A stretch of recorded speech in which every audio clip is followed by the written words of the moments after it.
पतंजलि योग दर्शन का आज अंतिम सत्र है। कल से संस्कारों के ऊपर हम प्रारंभ करेंगे और संस्कार में दो चीज़ें मुख्य है, उसके ऊपर सबसे पहले कल से चर्चा प्रारंभ करेंगे। तो कल का मेरा वीडियो ओम के ऊपर होगा। ओम शब्द का क्या अर्थ है और ओम की महत्व क्या है, जप विधि क्या है, इन सब बातों में कल चर्चा करेंगे। कल की मेरी वीडियो में, जो कि संस्कारों में एक आवश्यक अंग है, ओंकार, ओम के ऊपर चर्चा करेंगे। और तत्पश्चात यज्ञ संस्कार का जो मुख्य अंग है, प्रत्येक संस्कार में यज्ञ किया जाता है, तो यज्ञों पर चर्चा करेंगे। इसी प्रकार क्रम से हम आगे बढ़ते चले जाएंगे। तो ओम का कल का मेरा वीडियो अवश्य आप देखें। मेरे वीडियो को सब्सक्राइब करें। अन्य जो भी आपके संबंधी है, जो भी आपके मित्रगण हैं, उनको मेरे लिंक को आवश्यक रूप से भेजें, जिससे अधिक से अधिक प्रचार प्रसार वैदिक ज्ञान का हो सके। सब्सक्रिप्शन आपके लिए और सबके लिए फ्री है। तो सब्सक्रिप्शन करने से आपको YouTube पर मेरा वीडियो स्वतः ही, जैसे ही मैं अपलोड करूंगा, आपके पास उसका सामने आ जाएगा YouTube के ऊपर, तो आप देख सकते हैं। मेरे अन्य वीडियो देखने के लिए YouTube पे मेरे जब वीडियो को आप देखते हैं तो उसमें जो सर्कल के अंदर छोटा मेरा फोटो है, उस पर आप टैप करेंगे तो एक विंडो खुलेगी। उस विंडो के ऊपर आप देखेंगे वीडियो लिखा हुआ है, उस वीडियो को टैप करेंगे तो मेरी सारी अब तक की लगभग 40 वीडियो जो है वो सब के सब आपके सामने आ जाएंगे। जिसको आप देखना चाहें उसको आप देख सकते हैं।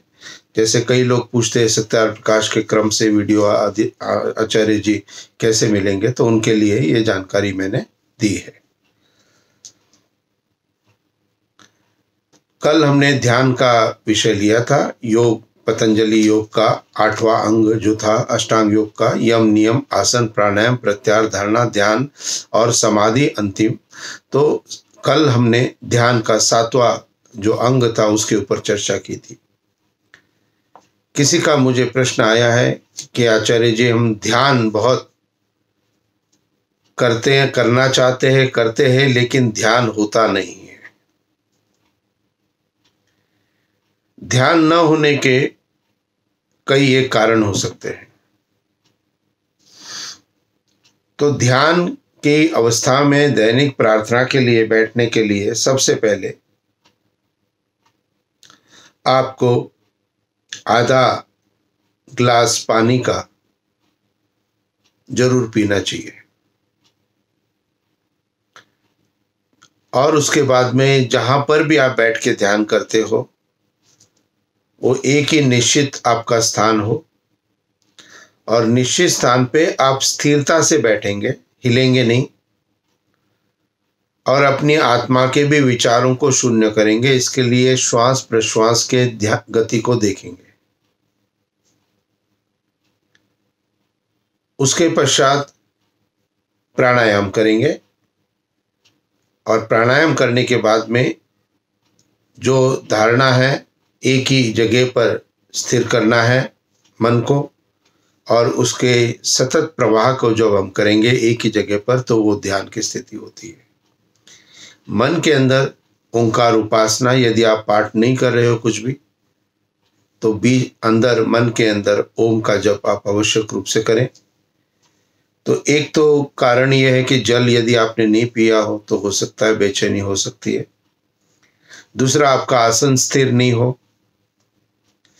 तीसरा, आपने उस श्वास प्रश्वास की गति के माध्यम से अपने मन को व्यवस्थित नहीं किया हो। और यह भी कारण हो सकता है कि आपके मन में आपने ये सोच लिया है कि मेरा ध्यान नहीं लगता है। तो जब आपने सोच ही लिया है तो आपका ध्यान कभी नहीं लग सकता है। तो इसलिए एक पॉजिटिव एटीट्यूड, सकारात्मक वृत्ति के साथ आप अपने जीवन में चलें। आधा घंटा आप बैठते हैं दैनिक में, 10 मिनट भी, 5 मिनट भी ध्यान लग गया कोई बात नहीं है, धीरे धीरे आपकी व्यवस्था बढ़ती चली जाएगी। तो कल का जो ध्यान का था और आज अंतिम जो समाधि है उसके ऊपर चिंतन हम प्रारंभ करेंगे। तो योग के 8 अंग को थोड़ा सा एक रिवाइज कर लेते हैं अभी तक का, कि क्या क्या प्रक्रिया थी। तो सबसे पहला भाग था यम। यम के अंदर में 5 थे: अहिंसा, सत्य, अस्तेय, ब्रह्मचर्य और अपरिग्रह। और इनकी डेफिनेशंस जो दी थी वो मैं पढ़ रहा हूं अभी, कि अहिंसा अर्थात किसी से वैर न रखे, सर्वदा सबसे प्रीति करे। दूसरा सत्य, सत्य बोले, मिथ्या कभी न बोले। तीसरा अस्तेय, चोरी न करे, सत्य व्यवहार करे। और चौथा ब्रह्मचर्य, जितेंद्रिय हो और स्वाध्याय भी करे। और 5वां अपरिग्रह अर्थात अभिमानी न हो, अभिमान कभी न करे, बिना अभिमान के हमें होना है। तो ये 5 यम के थे। विस्तृत व्याख्या मेरे पिछली वीडियो में आपको मिल जाएगी। नियम भी 5 थे: शौच, संतोष, तप, स्वाध्याय, ईश्वर प्रणिधान। शौच यानी पवित्रता। प्रथम था कि राग द्वेष छोड़ भीतर और जल आदि से बाहर पवित्र रहे। संतोष क्या था? धर्म से पुरुषार्थ करने से लाभ में न प्रसन्नता और हानि में न अप्रसन्नता करें। तब क्या था? कि सदा दुख और सुखों का सहन करे और धर्म ही का अनुष्ठान करे, अधर्म का नहीं। स्वाध्याय के अंतर्गत कहा था कि सर्वदा सत्य शास्त्रों को पढ़े और पढ़ावे भी स्वाध्याय में। जब आप किसी को कोई चीज बताते हो तो आप स्वयं के लिए भी उसके अंदर से चीजों को प्राप्त करते हो, तो पढ़ावे।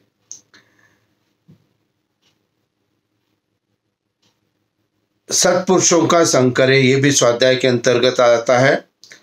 और ओम इस एक परमात्मा के नाम का अर्थ विचार करे, नित्य प्रति जप किया करे, तो ये भी स्वाध्याय के अंतर्गत है। ओम के नाम का अर्थ विचार करे, जिसको हम कल की वीडियो में आपको बताएंगे।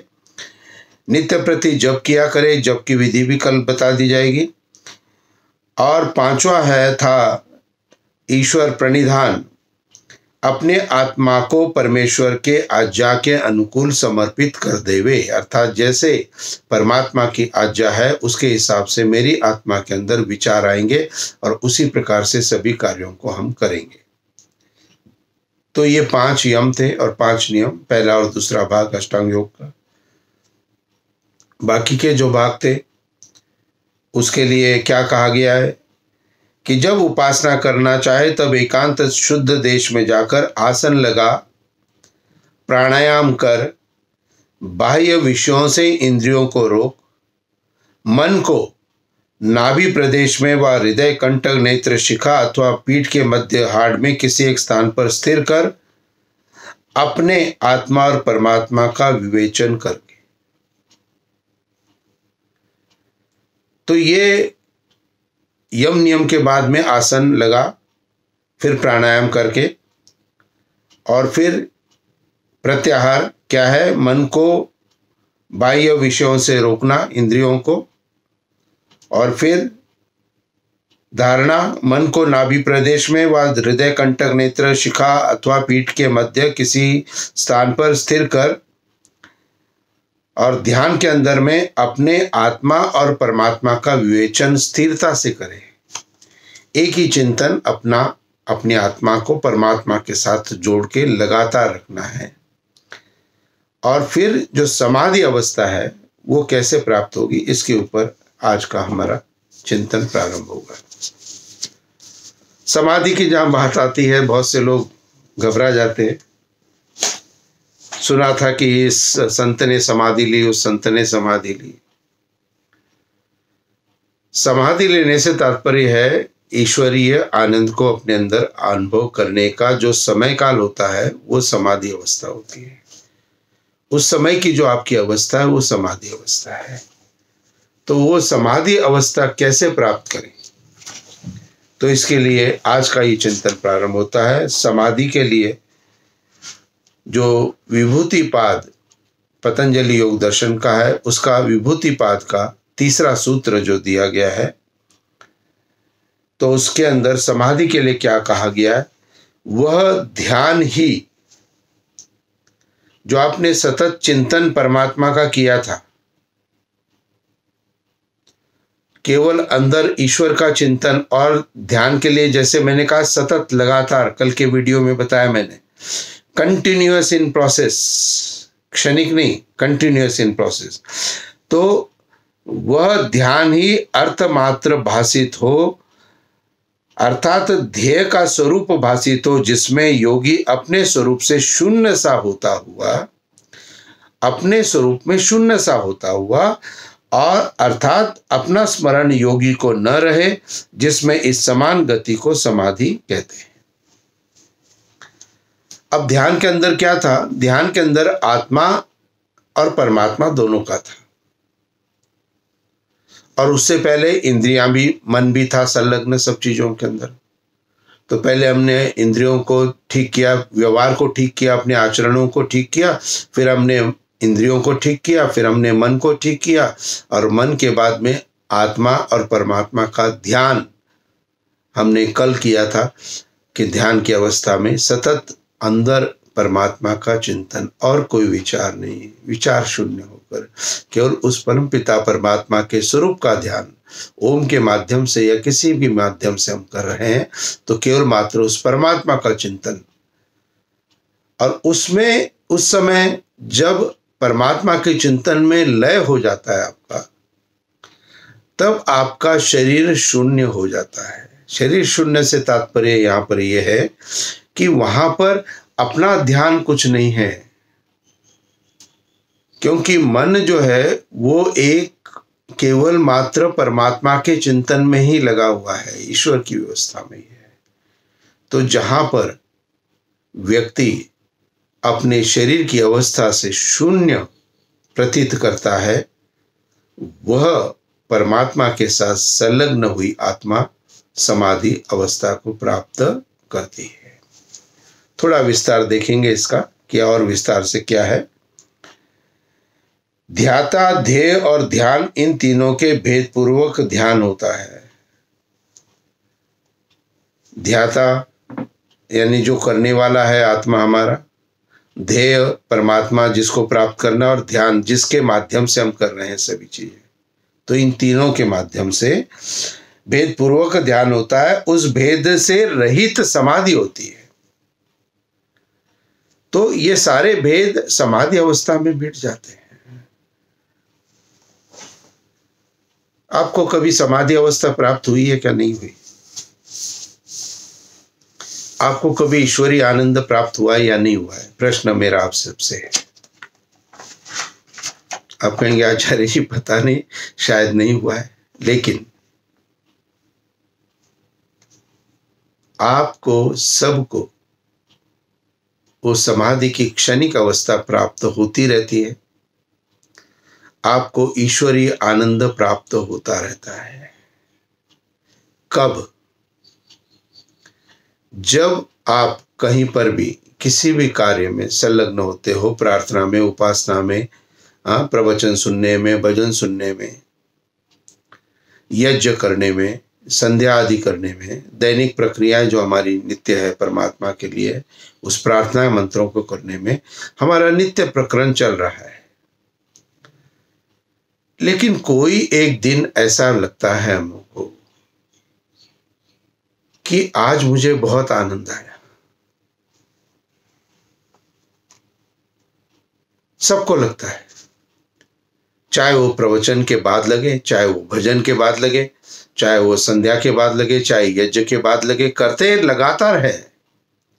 लेकिन कभी कभी ये अनुभव होता है कि आज मुझे बहुत आनंद आया। आनंद की अनुभूति किसको है? कान के शब्दों को नहीं, कान के शब्द तो हमेशा सुन रहे हैं, आंखों से नहीं, प्रवचनकर्ता को हम आंख से तो रोज देख रहे हैं, लेकिन ये आनंद जब प्राप्त हुआ था उस समय आपकी स्थिति क्या थी? उस समय आपके अंतःकरण में, आपकी आत्मा में केवल परमात्मा का ही ध्यान था। ये क्षणिक मात्र की जो स्थिति आपको प्राप्त हुई, उससे आपको लगा आज मुझे बहुत आनंद आया। तो दैनिक हमारी प्रक्रिया में, ध्यनिक हमारे कर्तव्य कर्मों के अंदर में हमको उस परम आनंद को, अंतिम लक्ष्य जो है उसको प्राप्त करने का ध्येय हमारे पास होना चाहिए। तो उसके लिए क्या करना है? उसके लिए अष्टांग योग।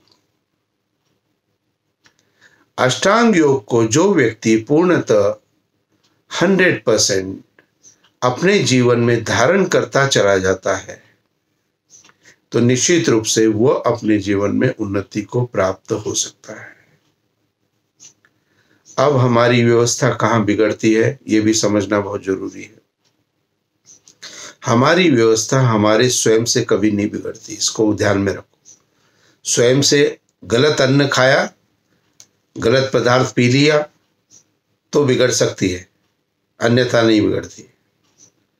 तो हमारी व्यवस्था बिगड़ने का जो मुख्य कारण है वो दूसरे लोग हैं, जो सामाजिक व्यवस्था में हम देखते हैं। वो क्या करते हैं? वो किसी भी झूठ को, आपकी बात को फैलाना शुरू कर देंगे। भाई ये व्यक्ति तो गुटखा खाता है, ये व्यक्ति तो सिगरेट पीता है, फैला दिया जी किसी के बारे में। झूठ बोलने में क्या जाता है? हाँ, तो आज की राजनीति में भी हम इन चीजों को देख रहे हैं ना, सत्य और झूठ को। तो झूठ को बोल दिया और प्रमाण क्या दिया? प्रमाण ही दे दिया कि भाई उसके होठ काले हैं। अरे भाई, जिसका रंग गोरा होगा उसके होठ गुलाबी होंगे, जिसका रंग सांवला होगा उसके होठ का रंग भी सांवला होगा, और जिसका रंग काला है उसके होठ भी काले होंगे। ये तो प्रकृति का नियम है। तो झूठ जब बाहर के किसी भी व्यक्ति के द्वारा किसी के भी प्रति जब फैलाया जाता है, इसमें कोई भी बात हो सकती है। ये तो गुटखा खाते, सिगरेट पीते, ये तो कॉमन, मैंने बताया। जो लोग किसी को भी यदि नीचा दिखाना है तो उसके लिए प्रचार प्रसार करना प्रारंभ कर देंगे, क्योंकि ये दोनों चीजें ऐसी है जिससे जो लोगों को लगता है ये तो खराब व्यक्ति है। तो निश्चित रूप से हमें अपने अंदर उन बातों को ध्यान करना है कि भाई ये जो किसी अन्य व्यक्ति के बारे में मुझे बता रहा है, इसके पीछे इसका उद्देश्य क्या है? दो उद्देश्य।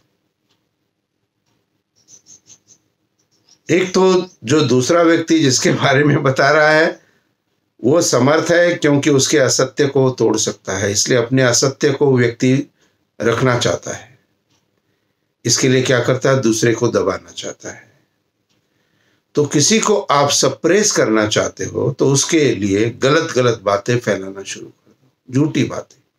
झूठ, कोई सत्यता नहीं, कोई भी विचार नहीं। सत्यता होती तो व्यक्ति व्यक्ति के सामने जाकर के कहता है। और महर्षि दयानंद ने कहा कि क्या है प्रशंसा और क्या है द्वेष। कहा कि गुण और अवगुण क्या है, कि प्रत्यक्ष कहना गुण है और पीछे कहना अवगुण है व्यक्ति का। तो हिम्मत क्यों नहीं है? क्योंकि ये असत्य है, और असत्य होने के कारण व्यक्ति उसका सामना नहीं कर सकता, इसलिए वो उन चीजों को दूसरे की तरफ फैलाना प्रारंभ करता है। आज हम सभी इन बातों से व्यथित हैं। किनसे? बाह्य व्यवस्था से।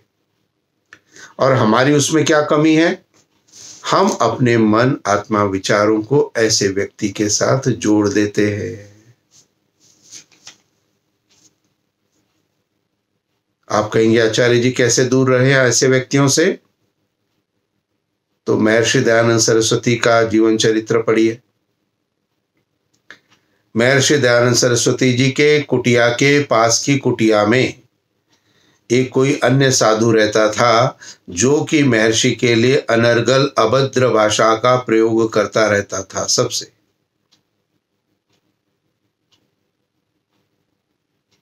सबसे जो सत्य था क्या नहीं था, लेकिन वो करता था। अब महर्षि दयानंद सरस्वती ने क्या किया? महर्षि दयानंद सरस्वती ने उस व्यक्ति के उस कार्य पर कभी अपने विचारों को उसके साथ नहीं जोड़ा है। लोगों ने तो कहा भी था, ये जीवनी में आता है महर्षि दयानंद सरस्वती, कि स्वामी जी आप कहे तो उसको जाके हम ठीक कर दे थोड़ा सा। स्वामी जी ने मना किया, क्योंकि वो उससे जुड़ाव नहीं चाहते थे। तो यदि हम किसी भी बुरे व्यक्ति के बारे में न सोचे, न विचार करें, न चर्चा करें, न बात करें, भले ही वो आपकी निंदा करता हो, तो बताइए आप अपने आप को व्यवस्थित रखेंगे या अव्यवस्थित पाएंगे? यदि मैं चर्चा कर रहा हूं, यदि मैं चर्चा सुन रहा हूं, तो मैं अव्यवस्थित हो रहा हूं।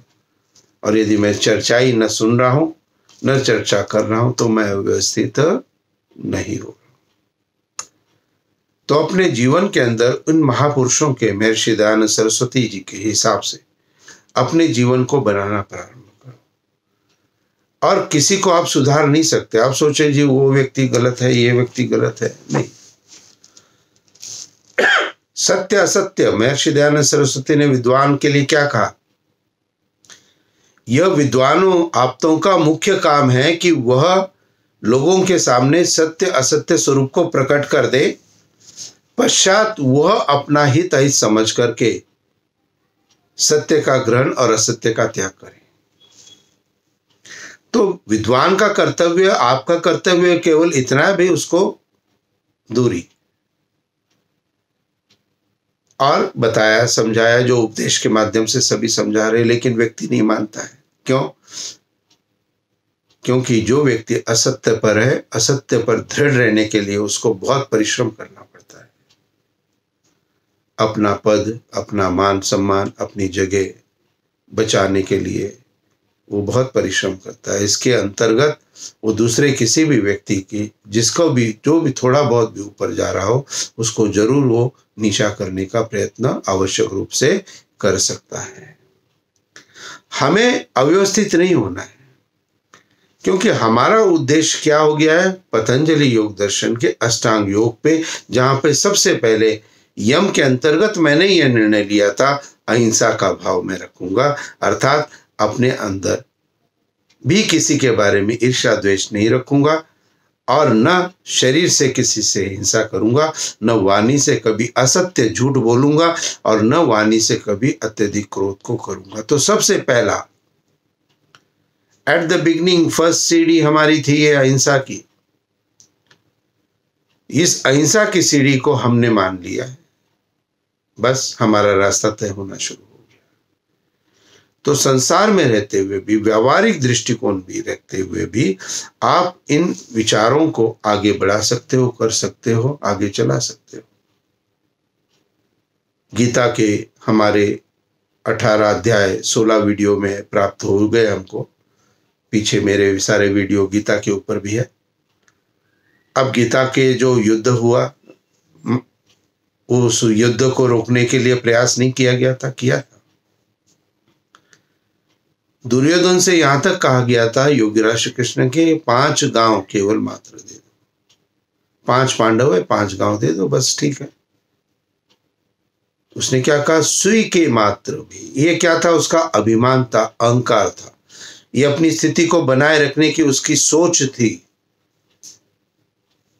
तो ये सोच ऐसी हमें मिल सकती है, उसके अंदर अपने व्यवहारों को, उचित व्यवहारों को यथा समय हमें करते हुए आगे बढ़ना है। अपने आप को अव्यवस्थित नहीं देना है। इसलिए आज के इस अंतिम सत्र में मैं आपको एक प्रेरणा देता हूं कि सबसे पहले अहिंसा को अपने जीवन में धारण करके आज के बाद चलना प्रारंभ करो। केवल एक ही चीज, एक ही बात, कि मैं अपने मन के अंदर किसी के प्रति ईर्ष्या द्वेष की भावना नहीं रखूंगा, मैं अपनी वाणी से झूठ नहीं बोलूंगा, और मैं अत्यधिक क्रोध का प्रयोग नहीं करूँगा। संतुलित क्रोध 1-2 वाक्य में मैं बोल सकता हूँ। और शरीर से मैं किसी की हिंसा नहीं करूँगा, न हिंसक जानवरों को मैं कभी खाऊंगा, न पशुओं का अन्न मैं ग्रहण करूंगा। तो इस बात का संकल्प केवल मात्र धारण करके केवल मात्र इसके तरफ प्रस्थान करना है। देखो, सुनने में बहुत बातें अच्छी लगती है, लेकिन जीवन में जब धारण करोगे तभी तो उद्धार होगा ना। क्लास में बच्चा पूरे साल तक टीचर का बड़ा ध्यान से सुन रहा है, टीचर भी बड़ी प्रभावित है, और आश्चर्य होता है टीचर को कि ये तो फेल हो गया, ये तो क्लास में बहुत ध्यान से सुनता था, अब फेल क्यों हो गया? क्योंकि ध्यान से सुनने के बावजूद उसने घर जाकर के उसका अभ्यास नहीं किया। तो हमारे भी इस जीवन की परीक्षा क्या है? ये समाधि अवस्था हमारी परीक्षा है कि हम वहां तक पहुंच सकते हैं या नहीं पहुंच सकते हैं। तो जो अंतिम भाग है समाधि, इसको जरूर हम प्राप्त करें और अहिंसा से प्रारंभ करते हुए अपने जीवन के अंदर इन सभी व्यवस्थाओं को करने का प्रयत्न करें। 8 वीडियो जो पतंजलि योग दर्शन के हैं आप देखेंगे तो आपको निश्चित रूप से यथार्थ ज्ञान आपको सब चीजों का प्राप्त हो जाएगा।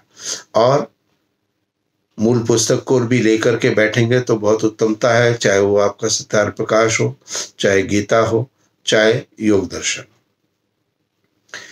पेन और कॉपी लेकर के बैठिए, जो भी बात आपको वीडियो में अच्छी लगती है उसको जरूर नोट करें।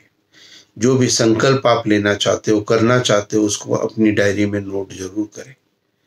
तो ये प्रयत्न ही आपको सफलता दे सकता है।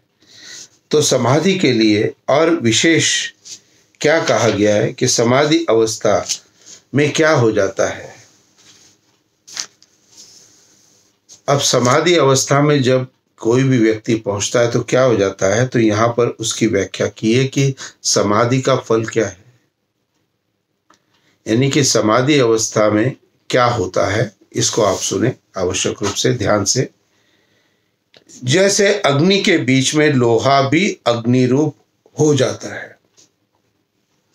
अब कोई लोहे की छड़ है, उसका एक सिरा अग्नि में यदि तपाया जाए तो वो अग्नि उस पूरे लोहे के अंदर व्याप्त हो जाती है। पूरी छड़ लोहे अग्नि के ऊपर नहीं है।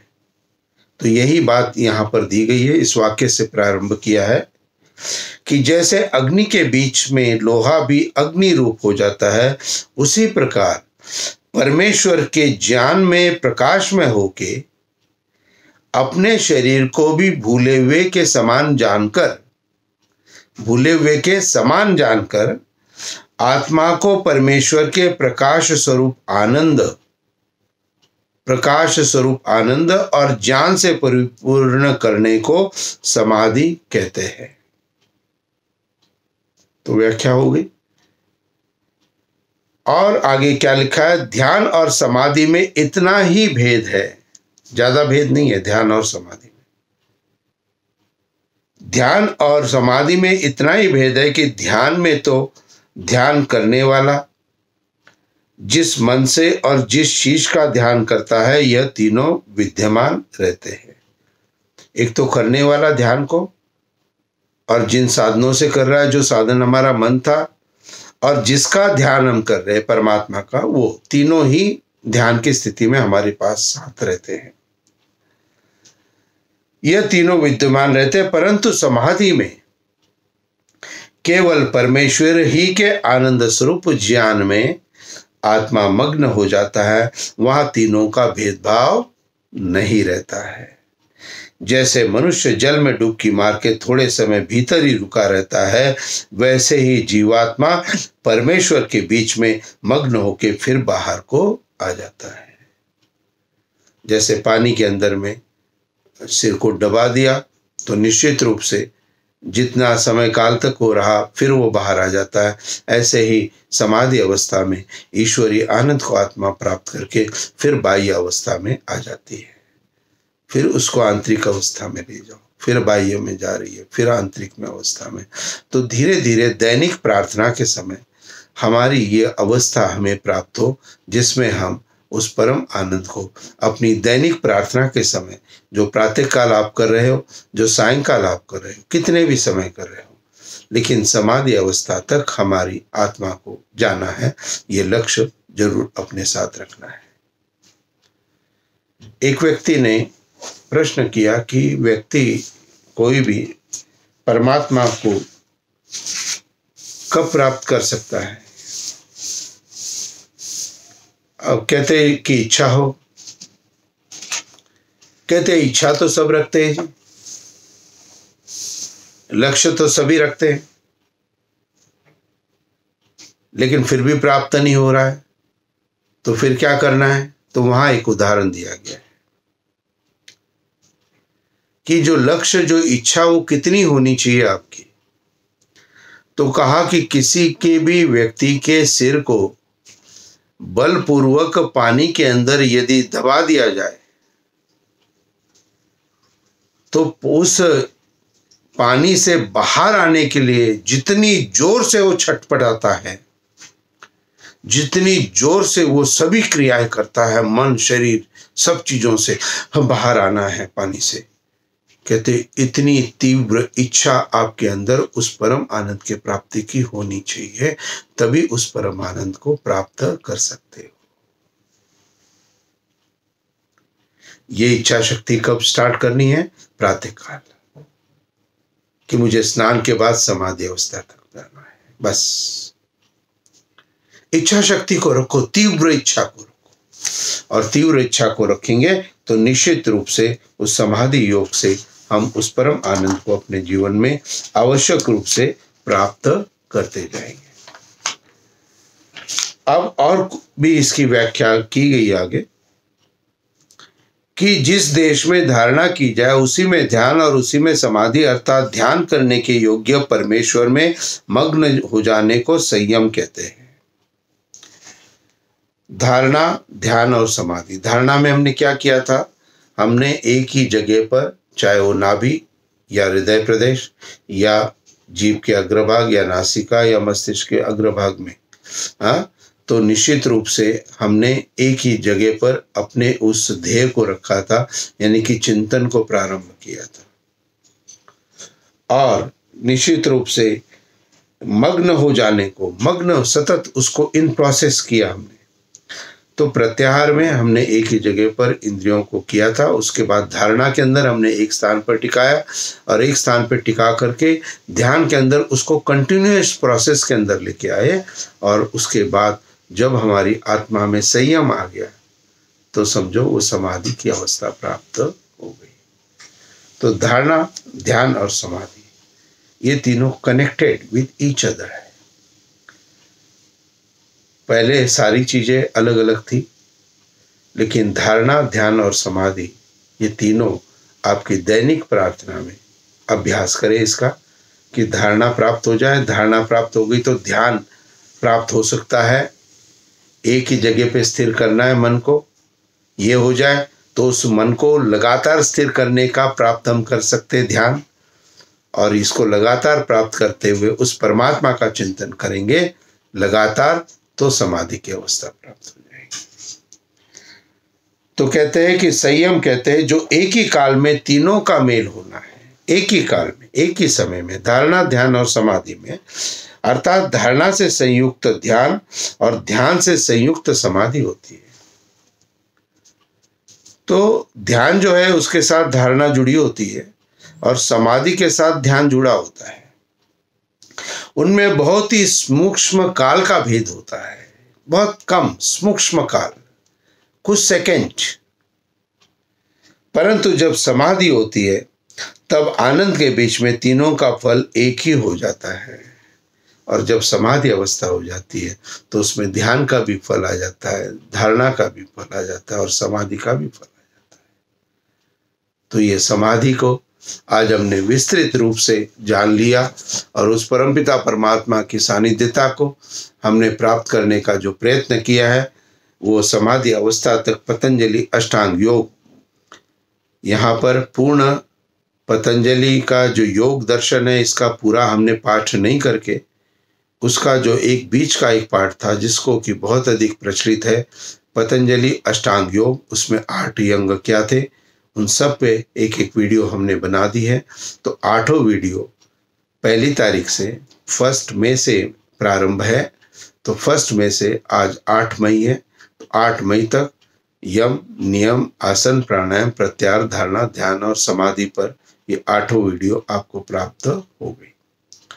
अब अंतिम बात क्या है कि अंतिम बात है कि आपको कैसे पता लगेगा कि आप समाधि अवस्था की तरफ प्रस्थान कर रहे हो, कैसे आपको अनुभव होगा। तो वो अवस्था कैसी है, वो अवस्था समाधि अवस्था में जाने की वो है कि कोई आपकी प्रशंसा करता है तो आपको अभिमान नहीं आना चाहिए, और कोई आपकी निंदा करता है सामने या पीछे, आपको कोई अंतर नहीं पड़ना चाहिए। तो निंदा में भी उद्वेग नहीं आए और सामने प्रशंसा में भी अभिमान नहीं आए। तो ये लक्षण है। कोई बुराई कर रहा है, करने दे, कोई बात नहीं। हम किसी को रोक नहीं सकते, किसी के कहे हुए को हम नहीं कर सकते। जो झूठ फैलाया जा रहा है फैलाने दो, अपना चिंतन व्यतीत नहीं करना है। तो जिस क्षण आपको अपने अंदर उस दूसरी व्यक्ति के प्रति ये भावना उत्पन्न हो जाती है, समझ लीजिए आप समाधि अवस्था की तरफ प्रस्थान कर रहे हैं। तो निंदा और प्रशंसा में एक समान भाव। धन संपत्ति आज की हमारी दैनिक दिनचर्या का एक भाग है। कहीं पर हम बहुत ज्यादा कहीं दे देते हैं, नुकसान हो जाता है। बाद में हम सोचते रहते हैं, अरे हमने तो यहाँ पर बहुत ज्यादा पैसे खर्च कर दिए, ये तो चीज इसने में इतनी आ रही थी। अरे भाई, आपने दे दिए, कर दिया, आपने उस समय जो सोचा अच्छा सोचा, अब वो हो गया ना, अब उस पर चिंतन आपको नहीं करना है बाद में। तो धन संपत्ति आएगी, बहुत अधिक प्राप्त हो गया तो अभिमान धन का नहीं करना है। और यदि कहीं गलती से दुर्भाग्यवश कहीं पर भी धन की हानि भी यदि हो गई हो, तो भी समत्व का भाव रखना है। तो धन संपत्ति आए अथवा चली जाए, क्या करना है, समत्व की भावना। और जिस क्षण आप मृत्यु के भय को अपने अंदर से, अपने जीवन से निकाल दोगे,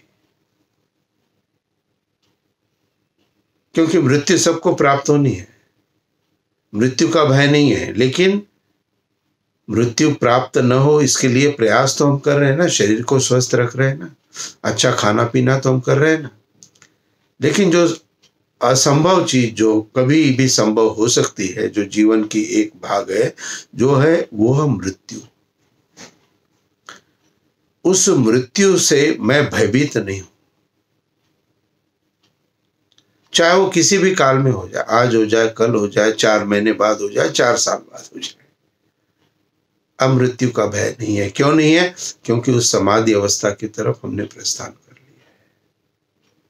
जो लक्ष्य था हमारा परम आनंद का, अब तो जो भी कुछ बचा है वो सारा क्रेडिट बैलेंस हमारा बढ़ता चला जाएगा। अधिक से अधिक शत आयु की प्रार्थना रोज करते हैं, जीवे में शरदा शतम, 300 वर्ष तक की आयु की भी प्रार्थना करते हैं, त्रायुषम जमदग्ने।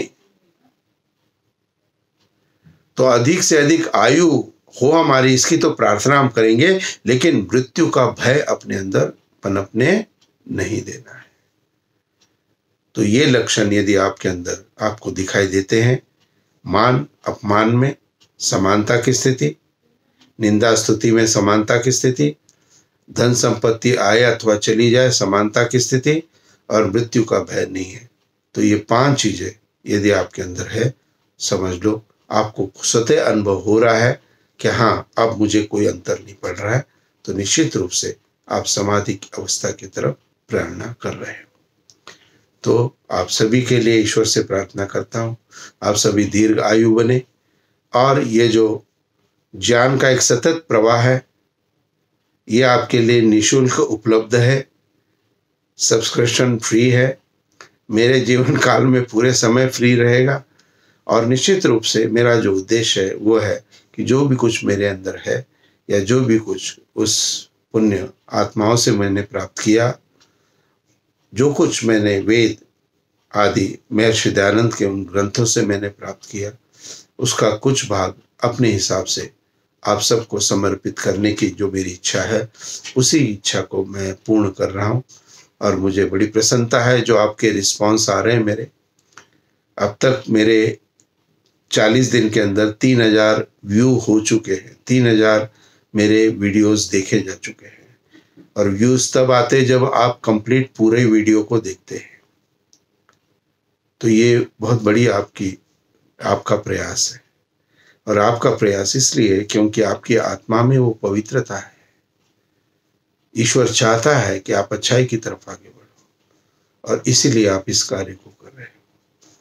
150 से अधिक मेरे सब्सक्राइबर, यानी कि 150 से अधिक लोगों ने मेरे वीडियो को रोज देखने के लिए सब्सक्रिप्शन का बटन ऑन किया है 40 दिन के अंदर। तो 140 लोग तो रोजाना मुझसे जुड़े हुए हैं। तो ये बहुत बड़ी उपलब्धता है और ये मेरी पूर्णता है। और इसके आगे जो भी कुछ होगा वो तो बोनस है। तो आज के इस वीडियो को हम यही समाप्त करेंगे। कल का वीडियो आप जरूर देखें। ओम बहुत अधिक महत्वपूर्ण बात है, क्योंकि ओम को हम प्रत्येक धर्म संप्रदाय के किसी भी व्यक्ति से पूछते हैं तो सबकी स्वीकृति ओम के प्रति है। ओम शाश्वत है। ओम क्या है, ओम शब्द का अर्थ क्या है, ओम को कैसे जप करना है और कितने प्रकार के ओम का प्रयोग वेद आदि शास्त्रों में किया गया है, तो इन सब के ऊपर थोड़ा सा चिंतन कल के वीडियो में आपको प्राप्त होगा। तो इसलिए आप कल का भी वीडियो जरूर देखने के लिए सब्सक्राइब जरूर करें, जिससे वीडियो कल की भी आपको स्वतः ही प्राप्त हो सके। आप सभी के लिए ईश्वर से प्रार्थना करता हूँ, आप सभी स्वस्थ रहें, आप सभी के जीवन में सुख शांति मंगल में आनंद प्रभु की तरफ से प्राप्त हो सके। परिवारों में जाना नहीं हो रहा हूँ, लेकिन मेरा मन, मेरा हृदय हमेशा आपके साथ है। इति ओम शांति।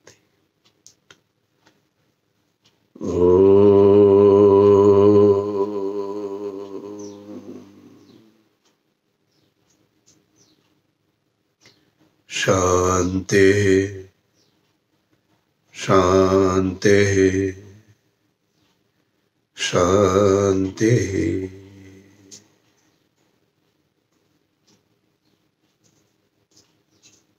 नमस्ते जी।